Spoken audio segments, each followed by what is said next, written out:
On December 22nd, my mom texted a photo of their living room.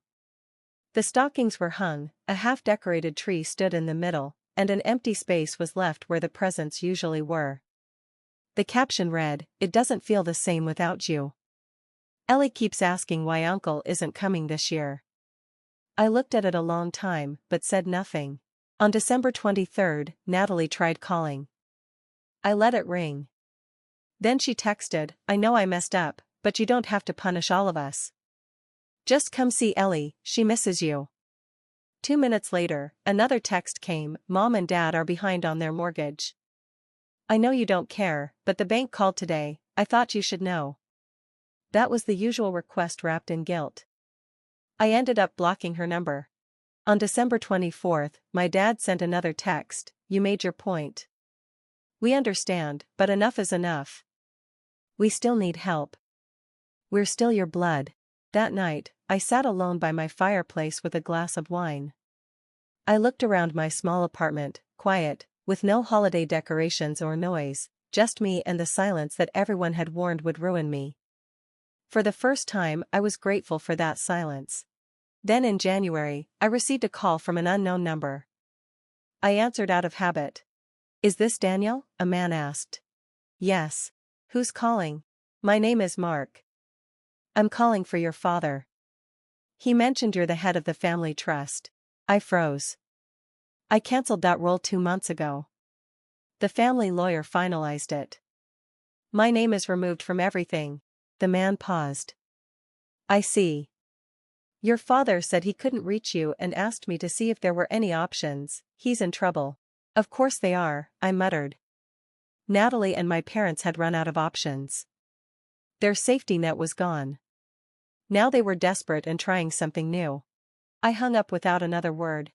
The final straw came in February. I received an envelope in the mail, handwritten with no return address, but I recognized my mom's handwriting. Inside was a 3-page letter. On the first page, she expressed regret, "We said hurtful things. You've always been the strong one. We never realized how much we depended on you." The second page shifted to guilt, "Your father isn't well. Natalie is completely alone now.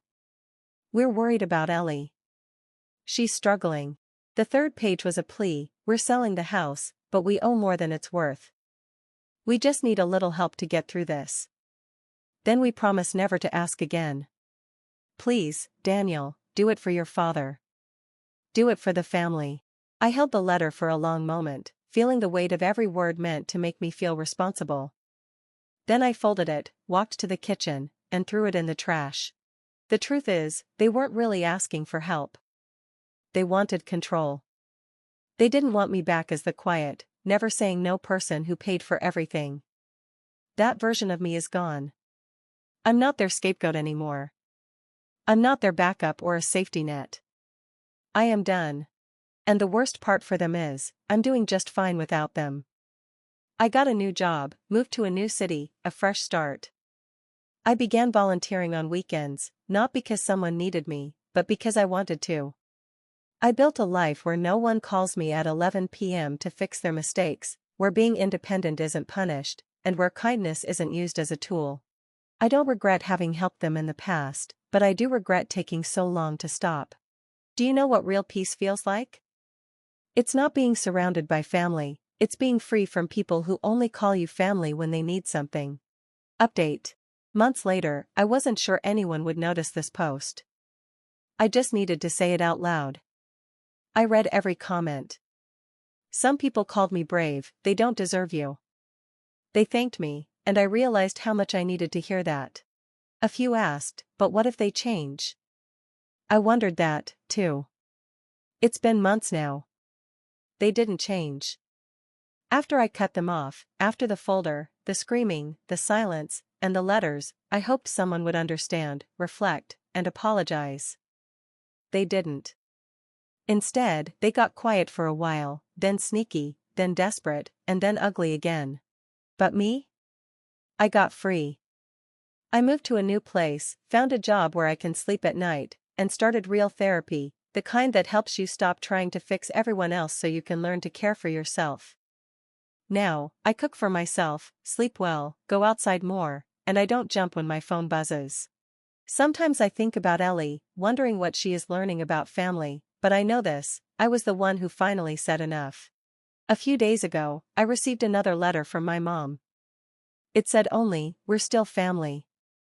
No explanation, no apology, no change, just the same words. And for the first time, I felt nothing. I threw it away and made dinner. So here I am, back on this site because it helped me see things clearly, sometimes even clearer than my own family ever could. Now I have one question: did I do the right thing by cutting them off and freeing myself from their demands?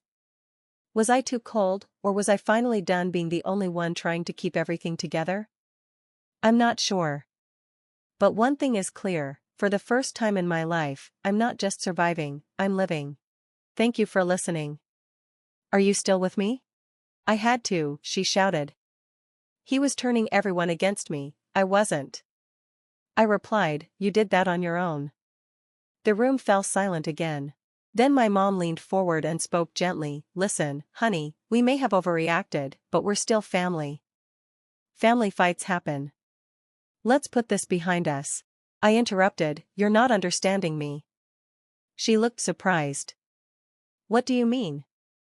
I'm not asking for peace or forgiveness, I'm saying I'm done. Natalie scoffed, oh, stop acting like this is something new. You've said that before. I stared straight at her. Not like this. I reached into my coat pocket and pulled out another envelope. What now? My dad asked, sounding tired. I tossed it onto the table. Before it could fall, Joel grabbed it and opened it. Read the first line, he said, his eyes growing wide. What is this? He whispered. I explained, these are power of attorney forms for Mom that I have cancelled, along with her medical proxy and emergency contact details. I have already signed the papers. I am legally and emotionally no longer responsible for any of you. My mother gasped, you're cutting ties completely? I said, starting now. You're being selfish, she cried, tears in her eyes. We made mistakes, but we're still your family. I replied in a calm, final tone, no, you're not. I grabbed my coat, looked at them one last time, and walked out, leaving them stunned in the middle of Thanksgiving dinner, surrounded by cold food and harsh truths. I left without looking back. It hurt, but as I closed the door and stepped into the cold night air, I finally felt free, to breathe for the first time in years. Instead of driving home, I pulled over by a lake I used to visit as a kid, the one where Dad took me fishing. I sat in silence, watching the still water, feeling nothing, no guilt, no pressure, no one expecting favors or payments, just calm stillness. The next morning was silent. The day after that, still nothing. But on the third day, messages started coming. First, from my mom, several missed calls and a voicemail asking, do you really mean it? We were angry, but we're still your family. I didn't call back. Then Natalie sent texts like, you don't even understand what you've done. Joel's filing for divorce. Are you happy? Something is really wrong with you. After that, my dad texted, you went too far. We all said things we regret, but what you did is extreme. Your mother is falling apart. Come fix this. I didn't reply to any of them. I expected to feel guilty or restless, but instead, I slept better than ever.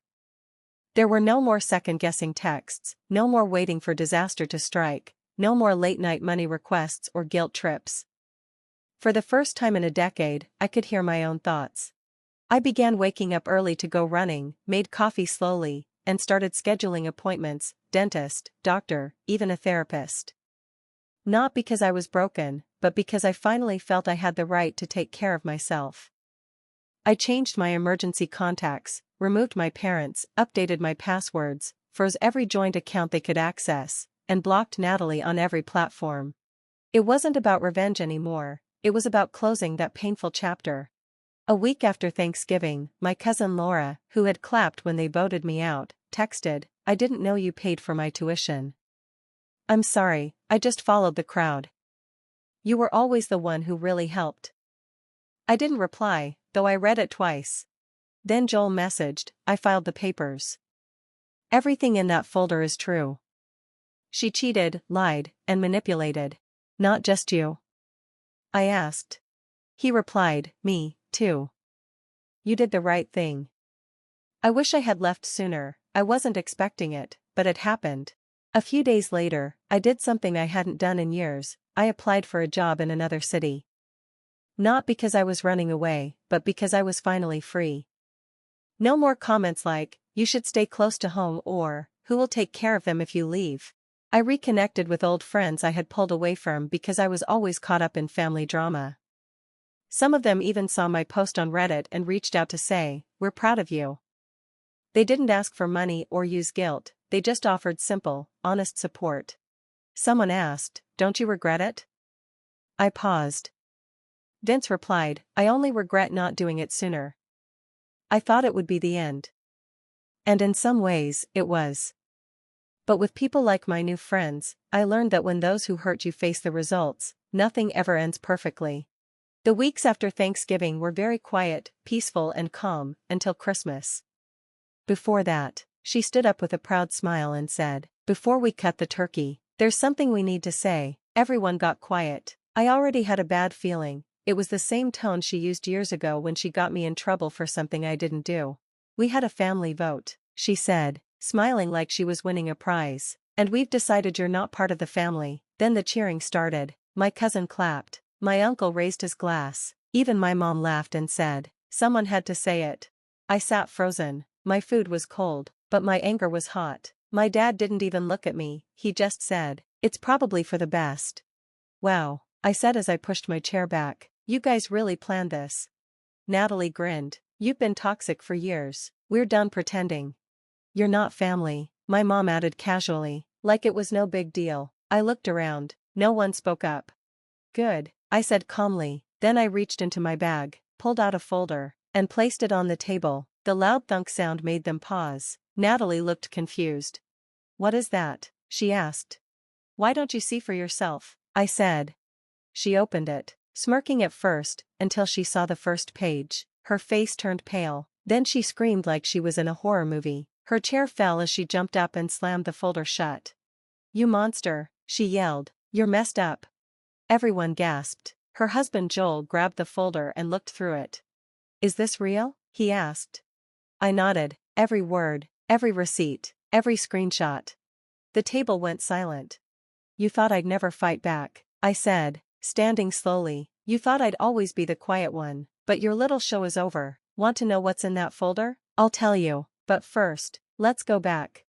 Natalie didn't just randomly decide I wasn't family. That decision came after years of being ignored and used. Natalie was always the favorite, smart, charming, and good at lying. I was quiet, kept to myself, and they hated that. I moved out at 19, worked 2 jobs, paid for college, and never asked for help. Meanwhile, Natalie failed out of school, went on trips, and married Joel. I even helped pay for their wedding. I paid for my dad's dental surgery, my mom's bills, my cousin's tuition, always helping, always being the responsible one. They thanked me, sure, but with a tone that made it clear they expected it. Natalie treated me like her backup plan. When Joel lost his job, she asked for a loan. When her car broke down, you make 6 figures. What's $2,000? When her kid needed therapy, I paid. But when I finally said no, to co-sign a loan for a wellness cafe, Natalie got angry. Then she blocked me. My family stopped talking to me, so I got ready. I collected proof. Every payment, every message, every time they asked for money. Over 5 years, I gave over $78,000, $8,000 for Joel's rehab, $2,300 for Natalie's veneers, not emergency dental, $12,000 for my mom's credit card, even $4,500 for a family emergency that turned out to be a trip to Cabo. They never paid me back, and when I stopped giving, I became toxic. That folder had it all: receipts, messages, screenshots, even posts where they made fun of me. I even found a private comment from Natalie calling me a cash cow with no spine. That's what made her scream. She was exposed. The truth was out.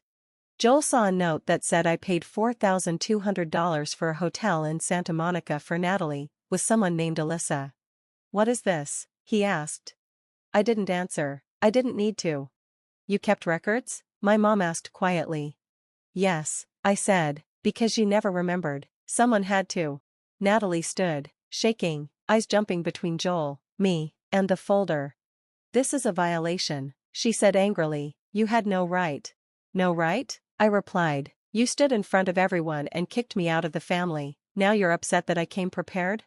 Joel turned another page. What's this about Santa Monica? He asked. Natalie turned to him. Don't start.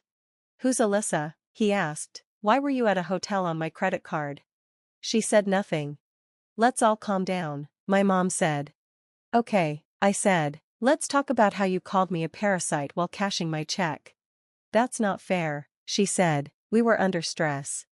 No, I snapped. You were under stress, and I always helped, but the one time I said no, suddenly I was the enemy. My dad finally spoke. You're making this too big. No, I said quietly. You let them treat me this way for years. You didn't stop it. You looked away. Natalie slammed the table. You're just bitter because no one needs you anymore. Wrong, I said. I'm not bitter. I'm done. She laughed. This whole thing makes you look crazy. Printing screenshots? You think this proves you're the victim? No, I said. It proves that you only cared when I was paying your bills. You chose to help, she shouted. No one forced you. But you expected it every single time, I said. Until it wasn't help anymore, it was a duty. And when I stopped, you kicked me out. My voice cracked, not from sadness, but from anger. You didn't want a brother, you wanted a walking wallet. Joel looked at Natalie. Is this true? She said nothing. No lies, no excuses, just silence. You lied to me, Joel said, about the hotel, the money, everything. You made him seem crazy,